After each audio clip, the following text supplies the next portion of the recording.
வணக்கம் and welcome to the show interesting info. November 21 இன்னைக்கு world hello டே அப்படின்னு சொல்லிட்டு ஒரு டேவை செலிப்ரேட் பண்ணுறாங்க. இது பிரையன் மெக்கார்மிக், மைக்கேல் மெக்கார்மிக் அப்படின்ற ஒரு 2 பர்சனால் உருவாக்கப்பட்ட ஒரு தினம் தான். இதோட பேசிக்கான கான்செப்ட் எதனால் உருவாயிருக்குன்னா, இஸ்ரேல் எகிப்தினுடைய வார் 1973 யோம் கீப்பர் அப்படின்னு சொல்லிட்டு ஒரு வாரம் நடந்துகிட்டு இருந்தது. இது அவங்களுடைய பிளேஸை பிடிக்கணும் அப்படின்ற ஒரு கான்செப்ட் ஒரு பக்கம் போக, இன ரீதியான தாக்குதல் அப்படின்னு சொல்லிட்டு நிறைய பேரால் வரையறுக்கப்பட அப்படின்னு சொல்லிட்டு உலகம் முழுக்க அது ஒரு பெரிய தாக்கத்தை ஏற்படுத்துச்சு. கடைசியாக ஐக்கிய நாடுகள் சபை தலையிட்டு அந்த ஒப்பந்தங்கள் மூலமாக அந்த வாரையும் நிறுத்தி வச்சாங்க. இதெல்லாம் ஒரு பக்கம் நடந்துகிட்டு இருக்கு. இவங்க என்ன பண்ணாங்க, இது நடந்தது என்னமோ அக்டோபரில் தான், ஆனால் இதனுடைய விவாதங்கள் அப்படின்னு தொடர்ந்து போயிட்டே இருக்கு. நம்ம இப்படியே சண்டை போட்டுக்கிட்டே இருந்தால் என்ன அர்த்தம்? உலகத்தில் இருக்கக்கூடிய அத்தனை நாடுகளுமே இது கேட்க வேண்டிய ஒரு விஷயம். எல்லாரும் பேசினா இந்த பிரச்சனையை தீர்த்தலாம் அப்படின்ற ஒரு கான்செப்டை இந்த பட்டதாரிகள் முன் வச்சாங்க. அதன் மூலமாக இந்த பிரையன் மெக்கார்மிக் தான் இதை ஃபஸ்ட்டு ஸ்டார்ட் பண்ணி வைக்கிறாரு. அதை தொடர்ந்து மைக்கேல் மெக்கார்மிக் என்ன பண்ணுறாரு, கிட்டத்தட்ட 1360 கடிதங்களை உலக நாடுகளில் இருக்கக்கூடிய பல பகுதிகளுக்கு அனுப்பிச்சு வைக்கிறாரு. அங்கே இருக்கக்கூடிய முக்கியமான தலைவர்களுக்கு என்னன்னா, எல்லாரும் முதல்ல பேச்சுவார்த்தைக்கு வாங்க, அதுக்கு எல்லாரும் ஒரு ஹலோ சொல்லுங்கள் அப்படின்ற ஒரு கான்செப்ட் மூலமாக உருவாகிடு. சரி, இந்த ஹலோ அப்படின்ற ஒரு வார்த்தையை பொறுத்த வரைக்கும் நம்ம எல்லாரும் என்ன நினச்சிருக்கிறோன்னா, இது ஒரு இங்கிலீஷில் இருக்கக்கூடிய முக்கியமான ஒரு வார்த்தை. நம்ம தமிழில் சொல்கிற மாதிரி வணக்கம் சொல்கிற மாதிரி அவங்க ஹலோ சொல்கிறாங்க அப்படின்ற கான்செப்ட்.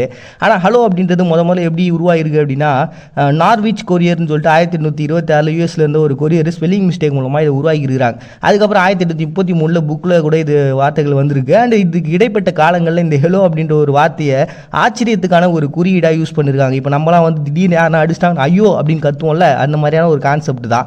இந்த ஒரு ஆச்சரியமான ஒரு விஷயமான ஒரு வார்த்தையாக தான் இந்த ஹலோன்றது பயன்படுத்திட்டு இருந்தது. அதே மாதிரி தான் இந்த ஃபோன் கண்டுபிடிச்ச சமயத்திலும் ஒருத்தருடைய வாய்ஸ் ஒரு இடத்துலேருந்து ஒரு இடத்துல கேட்குது அப்படின் போது அந்த ஆச்சரியத்தை வெளிப்படுத்த ஹலோ அப்படின்றத பயன்படுத்தியிருக்காங்க.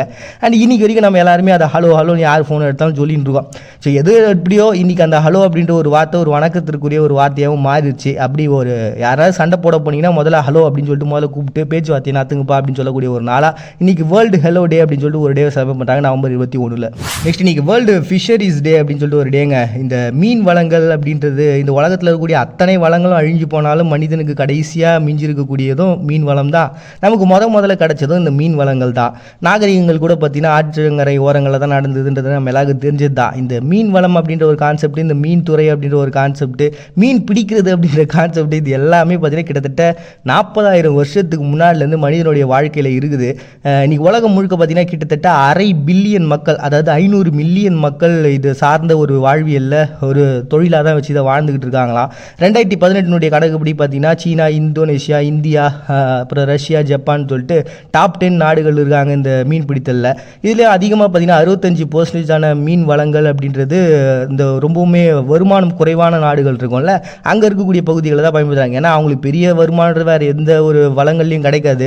அதனால் கடலில் இருக்கக்கூடிய மீன்களை பிடிச்சி தான் அவங்களுடைய வருமானத்தை பெருக்கிப்பாங்க. ஸோ அதனால் பார்த்தீங்கன்னா இந்த மீன் வளம், அது மீன் பிடிக்கிறது அப்படின்றது பல பேருக்கான வாழ்வியலாகவே அமைஞ்சு போச்சு. அப்படிப்பட்ட ஆதி காலத்திலேருந்து இப்போ யூஸ் பண்ணிகிட்டு இருக்கக்கூடிய இந்த ஒரு தொழிலை நம்ம கொண்டாடணும்னு சொல்லிட்டு உருவாக்கப்பட்ட ஒரு தினமும், அந்த சேம் டைம் மீன் வளங்களை அதிகமாக அழிச்சிடாமல் அது தேவையான சமயங்கள் நம்ம பிடிச்சிக்கணும். அதே மாதிரி அதனுடைய முட்டை பொறிக்கிறது, குஞ்சு பொறிக்கக்கூடிய காலங்கள்லாம் இருக்குதுல்ல, இல்லை மீன் இல்லங்களை அழிச்சிடக்கூடாது, மீன் வளங்களை நம்ம குறைச்சிடக்கூடாது அப்படின்ற மாதிரி ஏகப்பட்ட கான்செப்டை உள் வச்சு உருவாக்கப்பட்ட ஒரு தினமாக தான் இன்றைக்கி வேர்ல்டு ஃபிஷரிஸ் டே அப்படின்னு சொல்லிட்டு ஒரு டேவை ஐக்கிய நாடுகள் சபையாலையும் FAO அப்படின்ற ஒரு அமைப்பாலும் உருவாக்கப்பட்ட ஒரு தினமாக இன்றைக்கி செலிப்ரேட் பண்ணுறாங்க நவம்பர் 21. நெக்ஸ்ட் இன்னைக்கு ஜென்ரல் ஃப்ரேம் ஒர்க் அக்ரிமெண்ட் டே அப்படின்னு சொல்லிட்டு ரிபப்ளிக் சஃப்ரஸ்கா செலிப்ரேட் பண்ணுறாங்க.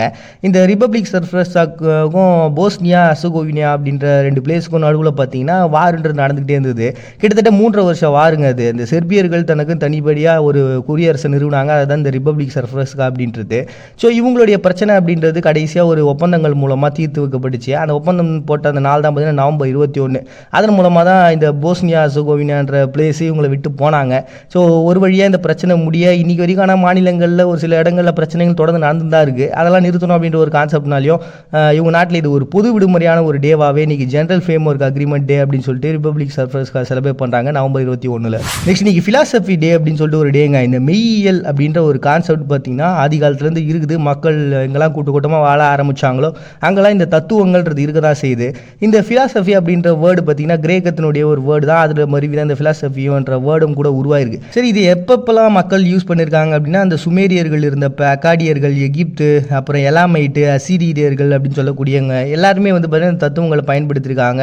எல்லார்ட்டையும் அது இருந்தது அப்படின்ற வரலாற்று குறிப்புகள்லாம் இருக்குது. அதே போல் இந்த நாகரிகங்கள் வைஸ் பிரித்தோம் அப்படின்னு வச்சிங்களேன், தமிழ் மெய்யியல், இந்திய மெய்யியல் அப்படின்ட்டு. ஐயோ ஏதோ இனம் சார்ந்தவங்க போல, அதனால் தமிழ் இந்தியான்னு சொல்லி தனியாக பிரித்து பேசுகிறான்னு நினச்சிடாதீங்க.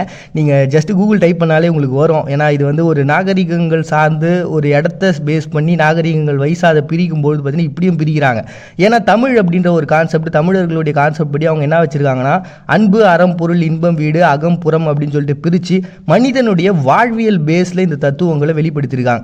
இந்தியா அப்படின்னு வரும்பொழுது அதில் இந்த வேதங்கள், மதம் சார்ந்த விஷயங்கள் இது எல்லாமே சேர்ந்து அதனுடைய வெளிப்பாடாக இருக்குது.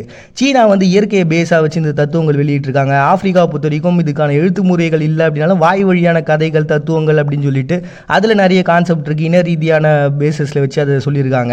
அதே மாதிரி அமெரிக்கா, மேற்கு இந்திய அப்படின்னு சொல்லிட்டு அட் த சேம் டைம் இஸ்லாமியர்களுடைய தத்துவமாகவும் பார்த்தீங்கன்னா ஒரே கடவுள் அப்படின்ற ஒரு கான்செப்ட். இதில் ஏகப்பட்ட பிரிவுகள் இருக்குது அதை பேஸ் பண்ணி. பட் ஆனால் மோஸ்ட்லி வந்து பார்த்தீங்கன்னா இந்த நாகரிகங்கள் இதை பேஸாக வச்சு தான் பார்த்தீங்கன்னா தத்துவங்களை வெளிப்படுத்தியிருக்காங்க. ஸோ தத்துவங்கள் அப்படின்றது கொண்டாடப்பட வேண்டிய ஒன்று அப்படின்னு சொல்லிட்டு ஃபிலாசபி டே அப்படின்னு சொல்லி சர்வே பண்ணுறாங்க நவம்பர் 21. நெக்ஸ்ட் இன்னைக்கு வேர்ல்டு டெலிவிஷன் டேவை சர்வே பண்ணுறாங்கப்பா. இந்த டெலிவிஷன் வந்ததுக்கு அப்புறம் தான் பல மாற்றங்கள் உலகம் முழுக்க உருவாயிருக்கு. நிறைய நாகரிகங்கள்லாம் என்னன்றதை மக்கள் புரிஞ்சிக்க ஆரம்பிச்சாங்க. அதை தொடர்ந்து நீங்கள் இன்டர்நெட் வந்ததுக்கு அப்புறம் எல்லாருடைய எல்லா கனெக்டிவிட்டியும் உருவாயிருச்சு. அது எல்லாத்துக்கும் பேஸாக வந்து டிவி தான் இருந்திருக்கு அப்படின்ற ஒரு கான்செப்ட் வேறு இருக்குது.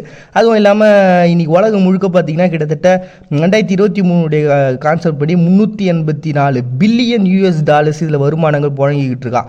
அப்போனா அதை நம்மளால் வாயில் சொல்ல முடியாத அளவுக்கு பல கோடி பைசா, அவ்வளோ பைசா இதில் இருக்குது அப்படின்ற போது பெரிய விஷயம் இல்லை. 1843 அலெக்சாண்ட்ரியா அப்படின்றவங்க இந்த மெக்கானிக்கல் ஸ்கேனிங் அப்படின்ற ஒரு கான்செப்ட், அதாவது இந்த ஒரு டாட்டா அங்கங்கே தெரியும் தெரியுங்களா, இதை வந்து அந்த மெக்கானிக்கல் இயந்திர துறையில் பயன்படுத்தி இருந்திருக்கிறாங்க.